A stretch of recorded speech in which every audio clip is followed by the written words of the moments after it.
Ini Allah wonten ing papan panggenan ingkang mulia, wonten ing majelis ingkang mulia insyaallah nggih. Lan mugi-mugi napa ingkang kita sami laksanakaken wonten kesempatan dalu menika tansah pinaringan rahmat saha barokah saking Allah Subhanahu wa taala. Amin Allahumma amin. Salam susulawat mugi katetepaken dumateng suasana kita sami Rasulullah Muhammad sallallahu alaihi wasallam. Pitumateng para penderekipun, para sahabat, para tabi'in, tabi'ut tabi'in, saha sinten kemawon umatipun Rasulullah ingkang tansah nderek tuntunan syariatipun mugi menjang wonten ing yaumul qiyamah. Mugi-mugi kita sami kalebet umatipun Rasulullah ingkang dipun sebataken dening Rasulullah sallallahu alaihi wasallam, man ata'ani dakhalal jannah. Barang siapa yang mentaatiku pasti akan masuk surga. Ya. Pramila menawi kula sami menika estu menghendaki pengin saestu pengin mlebet janahipun Allah Subhanahu wa taala, mboten wonten senes utawi mboten wonten mergi senesipun kecuali menika mengikuti jalanipun Rasulullah sallallahu alaihi wasallam, tansah ittiba marang sunnahipun Rasul sallallahu alaihi wasallam. Niku satu-satunya jalan kanthi taat marang Rasul. Awit menawi sampun taat marang Rasul niku sampun otomatis taat marang Allah. Man ata'ar Rasul faqad ata Allah.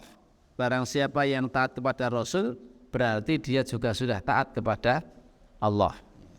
Nek niku badhe dipun walik mboten saged pengen taat marang Allah tanpa taat kepada Rasul. Niku mustahil. Mustahil. Awit Allah nggadahi utusan saking golongan manusia, nggih, saking golongan kula sami piyambak nggih menika saking golongan manusia, boten saking golongan jin, boten saking golongan malaikat. Supados napa? Supados bisa diikuti. Supados saged diteladani. Nggih. Pramila Rasulullah dipun dadosaken uswatun hasanah utawi suri tauladan ingkang sae. Pramila boten wonten mergi senesipun menawi sami menika saestu ngersakaken pengin mlebet janahipun Allah, nggih menika jalannya harus ittiba kepada Rasul, harus taat kepada Rasul. Bapak Ibu ingkang dipun rahmati Allah Subhanahu wa taala, alhamdulillah kita saged nglajengaken kajian kita nggih sami menika mlebet buku yang kedua. Kalau yang buku pertama dulu napa menika dikasih judul Gizi Hati, sak menika masuk buku yang kedua Tamasya Hati. Ya. Nanti ada buku yang ketiga diberi judul Olahraga Hati. Nah, isinipun menika babagan hati, ya. Gizi hati, makanan untuk hati, supados yang sehat, yang napa menika ingkang sehat niku mboten namung badan kula lamsal sami. Ya. Ning yang sehat itu juga hati kita yang sehat juga, maka perlu gizi. Nah, ternyata juga yang perlu tamasya itu tidak hanya badan kita yang butuh tamasya, rela, ya, syaha, piknik, ya. Nah, ternyata bukan hanya sekedar badan kita yang pengen tamasya, tapi juga hati kita butuh tamasya. Ya. Tamasyanya hati yang dimaksud nanti seperti apa ya, mari nanti kita kasih bareng-bareng. Ya. Yang olahraga ternyata bukan hanya sekedar badan kita saja yang butuh olahraga, ternyata hati juga butuh olahraga. Ya. Semua itu dalam rangka untuk napa? Ndadosaken badan hati kula sami menika dados hati ingkang sehat, hati ingkang napa menika selamat. Niku harapanipun. Ma'asyiral muslimin, Bapak Ibu yang dirahmati Allah Subhanahu wa taala. Mlebet pembahasan yang pertama menika bab pendek angan-angan dan bersiap menghadapi kematian. Ternyata tamasyane kelingan kali mati ternyata.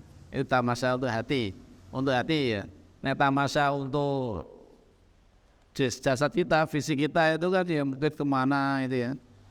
Parang tritis, napa teng ya pundi kebun binatang napa wonten ya. Lah niki pembahasan pertama gimana kau pendek angan-angan dan bersiap untuk menghadapi kematian. Memendekkan angan-angan ialah menyadari dekatnya perjalanan dan cepat habisnya masa kehidupan. Itu yang dimaksud dengan memendekkan angan-angan, menyadari bila napa kehidupan wonten ing alam donya menika estunipun nggih mboten dangu wonten. Kehidupan ing alam donya menika sifatipun nggih namung sementara terus sedilu banget. Sedilu nganggo banget nek dibandingke karo kehidupan akhirat niku mboten wonten bandinganipun napa-napa. Nggih. Nek mbah-mbah riyen ngibarataken nggih menika urip ning alam donya iki diibarataken kados dene tiyang ingkang mampir ngombe. Mampir ngombe iki seman istirahat sejenak, minum, lepas dahanya udah pergi manusia berjalan lagi. Ya kira-kira seperti itulah. Ya, di dunia namanya sebentar. Kalau antara 60 sampai 70 tahun umur ingkang dipun sebataken dening Rasulullah rata-rata ya, rata-rata umatipun Rasulullah ini kan antara baina sitin wa sab'in, antara 60 sampai 70 tahun nanti rata-rata. Sing punjul kene niku nggih enten, sing kurang saking niku nggih kata. Nek di rata-rata ketemune antara 60 sampai 70 tahun. Niku rata-rata niku. Niku nek dibandingi kali teng alam akhirat, mboten wonten bandinganipun sedino banget. Nggih. Lagi sak nyukan wis ngritis mangkat mulih ngoten. Nek bandingi kali kehidupan akhirat wonten akhirat niku setunggal dinten kemawon niku kados dene kehidupan 1000 tahun di dunia. Niku nembe sedina teng alam akhirat. Padha kali 1000 tahun teng alam donya. Lah berarti nek mung urip 100 tahun niku lagi 1/10 ya, Pak. 1/10 dari satu hari teng akhirat kabeh. Napa meneh nek sing namanya 50 tahun utawi 60 tahun ya. Niku lebih sedikit lagi. Niku bandinganipun nembe satu hari teng akhirat nggih. Padahal teng akhirat niku kehidupan yang kekal abadi selama-lamanya. Pramila menawi saged memendekkan angan-angan, tidak terlalu kemudian wah seolah-olah dia akan hidup selama-lamanya. Obsesinya hanya mengejar dunia terus sampai melalaikan dari kehidupan akhirat. Ini yang kemudian napa menika dilarang dalam agama kita, memanjangkan angan-angan. Hal itu termasuk perkara paling bermanfaat, maksudnya pun memendekkan angan-angan kalau wau, menyadari bahwasanya ajal kita itu dekat. Suatu ketika itu kan napa menika dipun jelasaken Imam Al-Ghazali tanglet kalih murid-muridipun. Menurut kalian apa yang paling dekat? Oh, yang paling dekat ya orang tua, keluarga, orang-orang yang tercinta, itu orang yang paling dekat, ya, yang terdekat. Ternyata beliau ya itu benar, ya, itu semuanya benar. Tapi yang paling benar, ya, yang paling dekat dengan kita itu adalah kematian kita. Ya, kadang-kadang kita nggak merasa, ya, tidak menyadari bila ternyata usia kita itu sudah tidak lama lagi yang penting kertas. Siapa yang menyangka? Banyak orang yang tidak mengira kalau ternyata ya tiba-tiba ajalnya sudah datang. Padahal belum sempat bertobat, padahal dereng sempat beramal soleh. Ada hidupipun tasih kata bergelimang maksiat. Rumah sana iku cek arek urip rada suwe. Engko nek wis 50 tahun lagi tobat, ya. Rumah sana usianya sampai 50 tahun. Tiba-tiba ternyata datang kematian secara tiba-tiba. Itu banyak terjadi ngoten niku. Gempa teng Turki, Suriah, sinten ingkang saged menyangka? Siapa yang bisa memprediksikan bahwasanya hari itu adalah hari terakhir mereka yang meninggal? Puluhan ribu orang meninggal dunia, mboten menyadari. Dalam kondisi tidur, rangkere, penak-penake, tiba-tiba bangunannya runtuh, tertimpa bangunan. Ya. Nggak menyadari, nggak menyangka. Itulah kematian itu seperti itu, sesuatu yang sangat dekat. Ini kadang-kadang nggak disadari. Lalu orang yang memendekkan angan-angan itu dia akan senantiasa menyadari bahwasanya ajalnya itu atau kematiannya itu ya dekat dengan dirinya. Maka dia akan bergegas untuk mempersiapkan dirinya. Itulah yang dimaksud memendekkan angan-angan. Ya. Dan itu menjadi perkara yang paling bermanfaat bagi hati. Ya. Sehingga ia bisa memotivasi diri untuk memanfaatkan kesempatan hidup yang berjalan secepat awan, bergegas menutup lembaran-lembaran amal, membangkitkan keinginannya terbang ke negeri yang kekal, mempersiapkan bekal perjalanan, menyusuli apa yang luput darinya, mendorongnya untuk zuhud di dunia dan membuatnya cinta untuk akhirat. Cinta kepada akhirat. Nek nyadari awake dhewe wis bakal arek mati, niku nek landang persiapan kok nggih bangetan to, Pak. Bangetan kalau menyadari kita ini usia kita ini juga terbatas, ya. Sedangkan kita menyadari bekal yang kita bawa ini masih banyak yang belum kita siapkan, dereng siap-siap, amale bekale nggih dereng mumpuni, ya. Salate nggih tasih kualitasipun nggih tasih kados mekaten gitu. Salatipun walaupun mungkin sudah berjamaah, nenek dinilai dari kekhusyukan salat mbok pilih nggih. Sih tebe ini salat itu khusyuk gitu. Salat ada nasi kelingan macam-macam. Nah niku. Napa meneh amal-amal senesipun dibandingi kali ya Allah, ya. Maksiat yang sudah kita lakukan itu seolah-olah enggak ada apa-apanya, gitu. Pramila nek tiyang menika menyadari kados mekaten, dia akan memanfaatkan usia saya apalagi sudah usia di atas 40.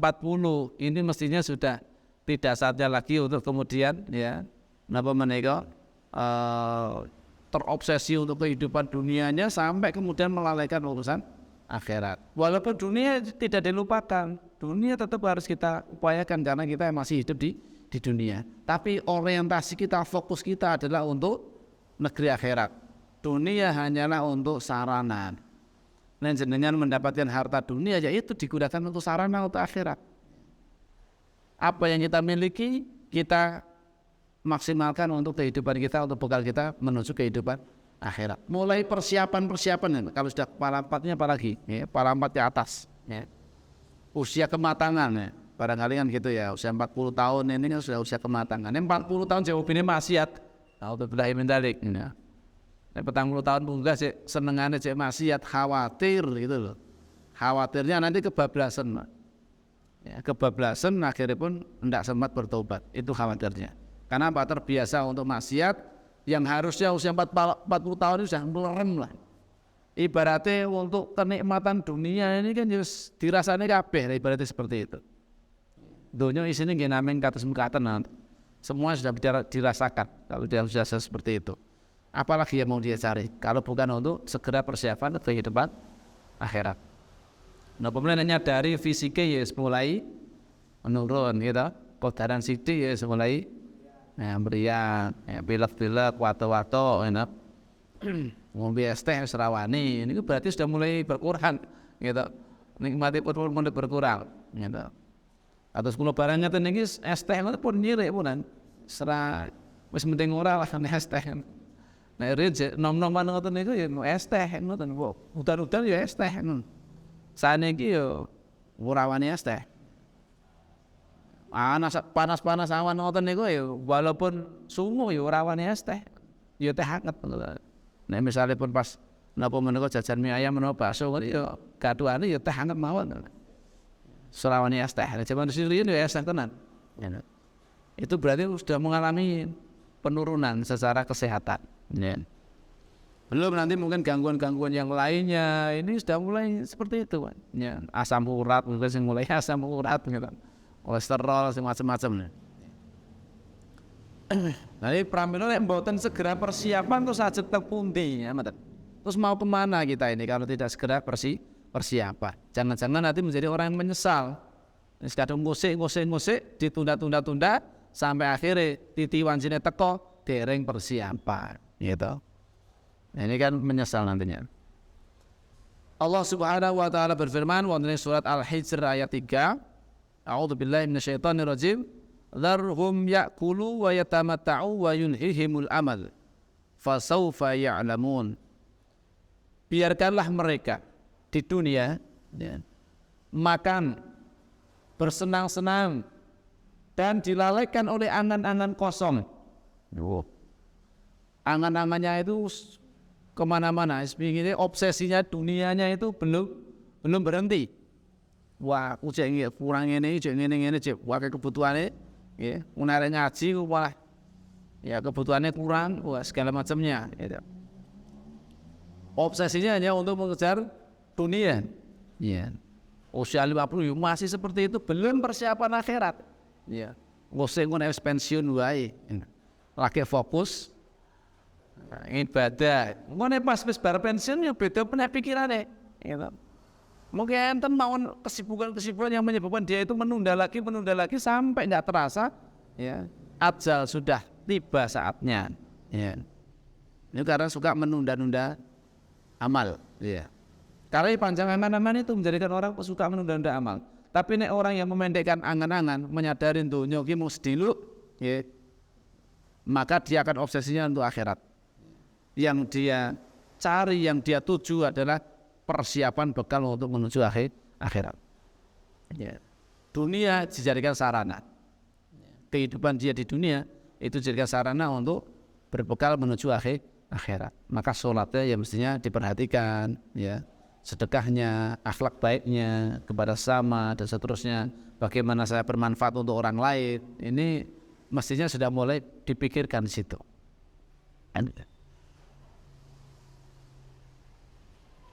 Biarkanlah mereka di dunia ini makan bersenang-senang dan dilalaikan oleh angan-angan kosong, maka kelak mereka akan mengetahui akibat perbuatan mereka. Maksudnya biarkanlah mereka hidup bagaikan binatang ternak, gitu. Nah, tiang-tiang boten beriman, tiang-tiang kafir, ya itu kan napa mereka dipun ibaratkan kasus ini binatang ternak. Karena apa? Binatang ternak itu obsesinya ya hanya untuk urusan makan dan syahwat saja. Nek menungso niku nggih mikire naming urusan makan dan syahwat saja. Yen niku nggih boten enten benten kali kewan. Bahkan dikatakan balhum allal, bahkan lebih sesat daripada binatang. Binatang karuan, gitu. Karuan binatang, sapi dilemokke karuan kok dagingnya kathah ya didol payune akeh ngoten, dibeleh gitu. Lah menungso nggak ada pikiran, nggak ada akal, ini buatan dipun kinaaken. Memperturutkan hawa nafsu untuk makan, bersenang-senang, memperturutkan syahwatnya. Mikirnya cuma antara itu, antara perut dan apa yang di bawah perut. Nah kalau cuma seperti itu ya binatang pun bisa banget. Kewan pun bisa. Kalau hanya mikirnya bagaimana saya bisa makan, saya bisa menyalurkan hasratnya atau syahwatnya, bagaimana nanti kemudian saya punya rumah, ya berumah tangga, ya punya rumah, ya membangun rumah. Kalau cuma seperti itu obsesinya bukan dalam rangka niat untuk mencari ridha Allah, binatang pun bisa. Gitu. Burung kan nggih saged ngatos pendaten, semut yo pinter gawe omahe nggih pinter. Gitu. Binatang-binatang yang lain buat rumah mereka sendiri ya bisa, Pak. Berkeluarga, berkembang biak mereka sudah punya naluri seperti itu. Niku binatang. Nek manungsa dikasih akal, mestinya tidak seperti itu. Mestinya dia kemudian bisa menggunakan akal yang sehatnya itu untuk merenungkan. Ya, kita ini manusia bukan binatang. Jangan sampai kalah sama monyet, sama monyet. Monyet kan ya diajari napa-napa pinter ya monyet ya. Diajari nggo payung, mlaku, kacamata, ngono ya saged. Laku-lakune dilatih niku saged. Nek mesti ngoten niku ya. Tapi kan tidak punya akal. Bagaimana dia kemudian untuk ibadahnya kepada Allah? Untuk apa dia hidup di dunia? Terus nek wis mati terus arek nanti itu nek binatang kan enggak mikir. Lah manusia dikasih akal supaya berpikir. Kita itu diciptakan di dunia, tujuannya untuk apa? Terus umur nek wis mati iki terus mlayune nang endi? Terus engko piye? Itu kan kita harus berpikir ke situ. Maka Allah juga mengutus para nabi dan rasul, menurunkan kitab-kitabnya.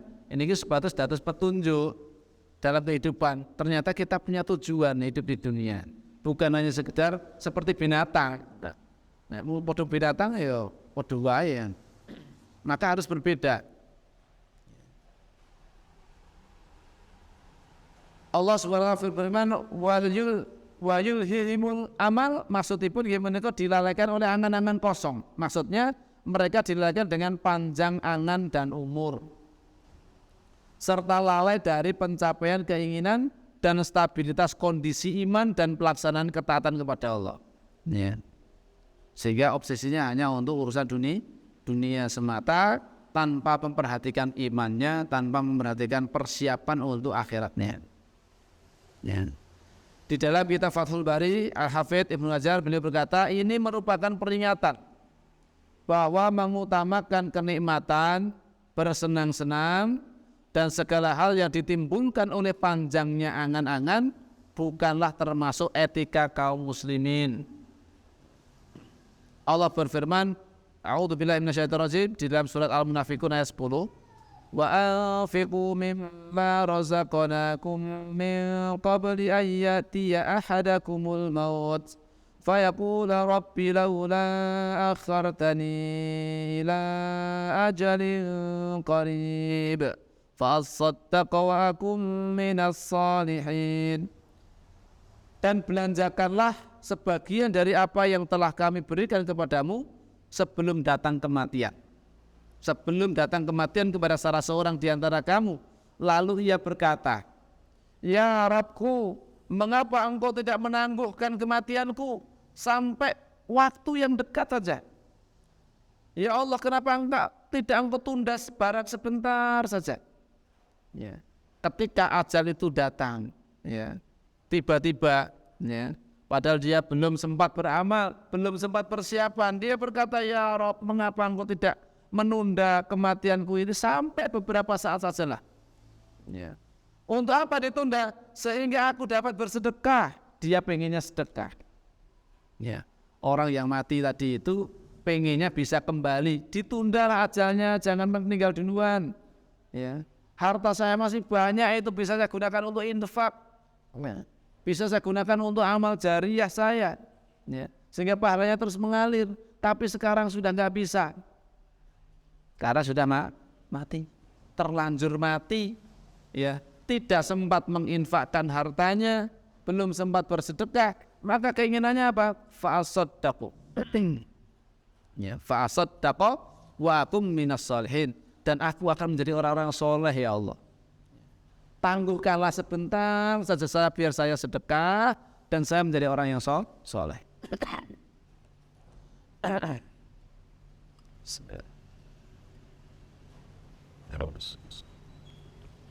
Menika ungkapan penyesalan, penyesalan yang tidak ada gunanya. Seandainya mereka bisa kembali ke dunia, maka dia akan inginnya bersedekah. Itu yang diinginkan oleh orang yang sudah meninggal.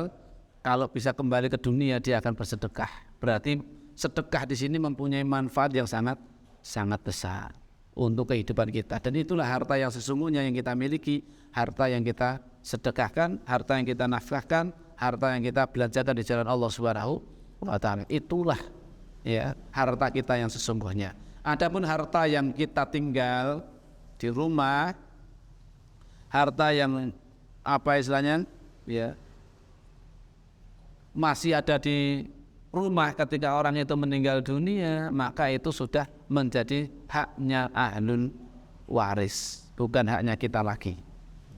Jadi kalau mau sedekah ya sebelum meninggal dunia, ya. Kemudian Allah juga berfirman dalam surat Az-Zumar 54 sampai 58, agak panjang, ya. Kita baca terjemahannya saja. Dan kembalilah kamu kepada Rabbmu dan berserah dirilah kepadanya sebelum datangnya azab kepadamu, kemudian kamu tidak dapat ditolong lagi. Dan ikutilah sebaik-baik apa yang telah diturunkan kepadamu dari Rabbmu sebelum datang azab kepadamu dengan tiba-tiba, sedangkan kamu tidak menyadarinya, ya. Gempa bumi, gunung meletus, tsunami, dan yang lain sebagainya. Kadang-kadang datanya tiba-tiba tanpa disadari. Supaya jangan ada orang yang mengatakan amat besar penyesalanku atas kelalaianku dalam menunaikan kewajiban terhadap Allah. Ya Allah, saya dulu kok yang lalai dari sholat, sudah usia hampir 60 tahun, sholatnya masih belum beres, sering bolong-bolong, bahkan sering meninggalkan sholat, meremehkan urusan sholat, ya. Puasa dengan alasan berat bekerja enggak mengerjakan puasa, ya.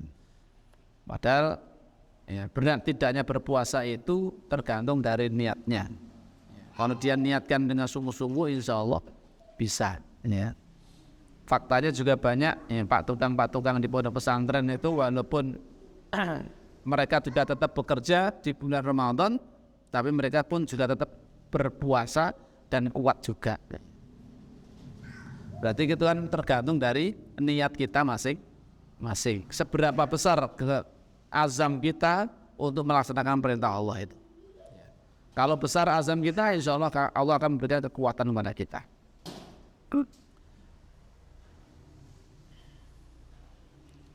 Sedangkan aku justru termasuk orang-orang yang memperolok agama Allah.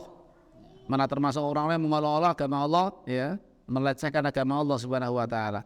Atau supaya jangan ada yang nanti akan berkata, kalau sekiranya Allah memberi petunjuk kepadaku, tentulah aku termasuk orang-orang yang bertakwa. Atau supaya jangan ada pula yang mereka berkata ketika ia melihat azab, kalau sekiranya aku dapat kembali ke dunia, niscaya aku akan termasuk orang-orang yang berbuat baik.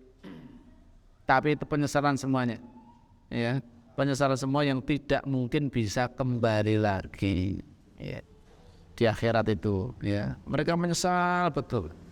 Bahkan di antara mereka ada yang menyesal, seandainya dulu di dunia aku menjadi debu saja, bukan menjadi manusia, maka tidak akan disiksa.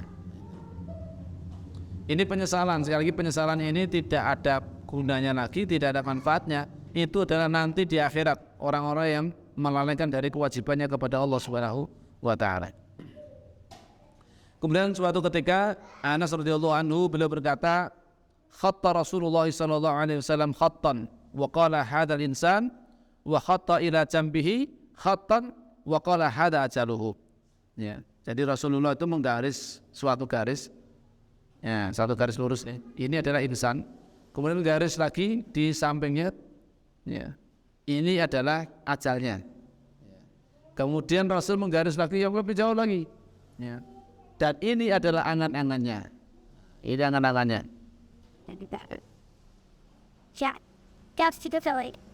Ketika ia masih dalam keadaan seperti itu, tiba-tiba datanglah kepadanya garis yang lebih dekat. Jadi ketika dia angan-angannya ini sampai ke sini, jauh dari ini orangnya, ini ajalnya ada di sini, angan-angannya sudah sampai melampaui jauh sini, ya, jauh di hadapan sana angan-angannya, seolah dia akan hidup selama-lamanya di sini, ya. Tiba-tiba ketika angan-angannya ini sudah masih di sini, berada di sini, sibuk untuk mengejar angan-angannya ini, tiba-tiba sudah sampai garis finish, ajalnya sudah sampai di sini, ya. Padahal angan-angannya masih jauh ke sana, ya. Tiba-tiba dia harus sudah menghadapi kematian di sini. Itulah yang kemudian menjadikan orang itu menyesal karena apa? Belum sempat berbenah, belum siap untuk persiapan menghadapi kehidupan setelah kematiannya. Maka kita orang-orang beriman mestinya, ya, senantiasa mengingat pesan dari Nabi kita sallallahu alaihi wasallam, aktsiru dzikra hadimil ladzat. Perbanyaklah kalian itu mengingat sang penghancur, sang pemutus segala kenikmatan. Wahia yakni al-maut, itu adalah kematian. Ya. Dengan mengingat kematian, oh akhirnya saya juga akan mati. Itu menjadikan kita itu, ya, menggunakan usia yang masih sisa, masih ada pada diri kita itu, kita gunakan maksimal untuk terus berpekat. Tidak lagi kemudian kita gunakan usia yang ada ini untuk maksiat ini. Karena tahu, ya, ajal kita itu ya sudah dekat sebetulnya. Dekatnya seberapa ya wallahu alam suwab, kita nggak ngerti gitu. Tapi dia persiapannya dia akan terus persiapan. Mumpung masih ada waktu, ya. Nanti kalau waktunya sudah habis masanya, ya, tidak bisa ditunda-tunda lagi. Ya. Kemudian Abu Hurairah radhiyallahu anhu beliau menuturkan bahwa Rasulullah SAW bersabda, a'dzarallahu ila mri'in akhir ajalihi hatta balagha sittina sana. Allah memberikan keringanan akhir ajal kepada seorang hingga sampai umur 60 tahun. Jadi memberikan batasan sampai 60 tahun, ya. Makanya Rasulullah menyebutkan lagi adalah ya, antara 60 sampai 70 tahun itu kira-kira rata-rata usianya umat Rasulullah SAW. Kemudian Abu Hurairah radhiyallahu anhu juga meriwayatkan bahwa Rasulullah SAW bersabda, la yatamannayanna ahadukum al-mauta imma muhsinan fala'allahu ayyazdada khairan wa imma musian fala'allahu ayyasta'tiba. Sekali-kali janganlah salah seorang dari kalian itu mengharapkan kematian. Seberat apapun hidup, ujian, cobaan datang dari Allah, jangan sekali-kali kita ya mengharapkan kematian. Itu menandakan orang yang sudah putus asa. Ya. Dan Allah tidak suka orang yang putus asa. Ya. Maka nggak boleh kita mengharapkan lebih baik mati saja. Jangan. Ya. Sebab mungkin saja ia orang yang baik. Kalau dia itu orang yang baik, maka ia bisa menambah kebaikannya.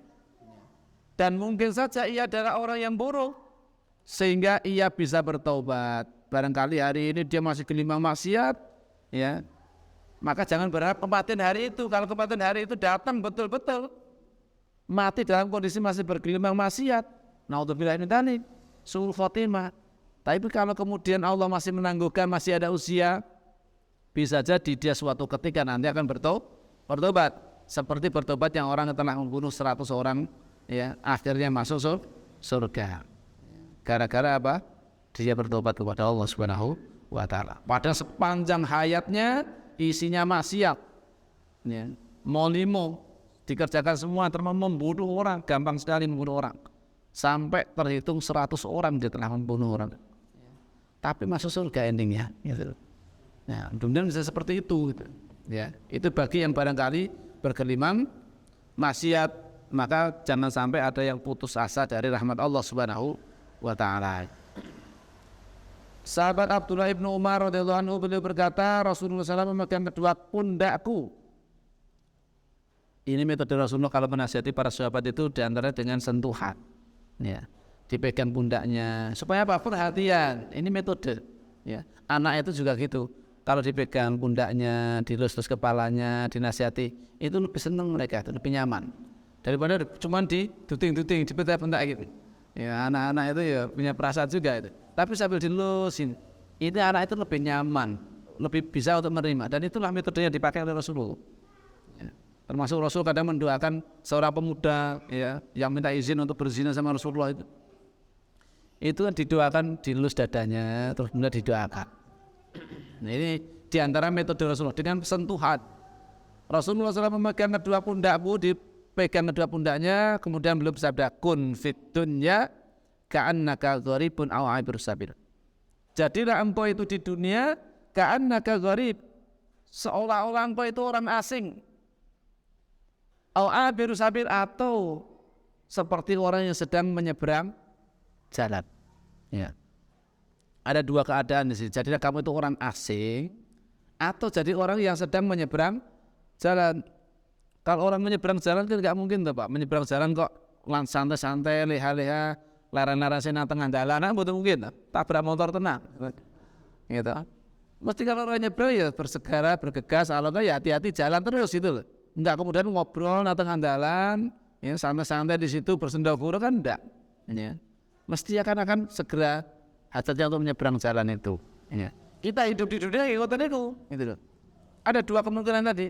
Ya, satunya seperti orang asing. Walaupun kita itu ya merantau di negeri manapun, ya rumah kita itu tetap rumah yang kita rindukan kan gitu. Lah rumah kita yang sesungguhnya itu adalah jannah dulu sebetulnya. Karena nenek moyang kita Adam alaihissalam dulunya pernah tinggal di surga.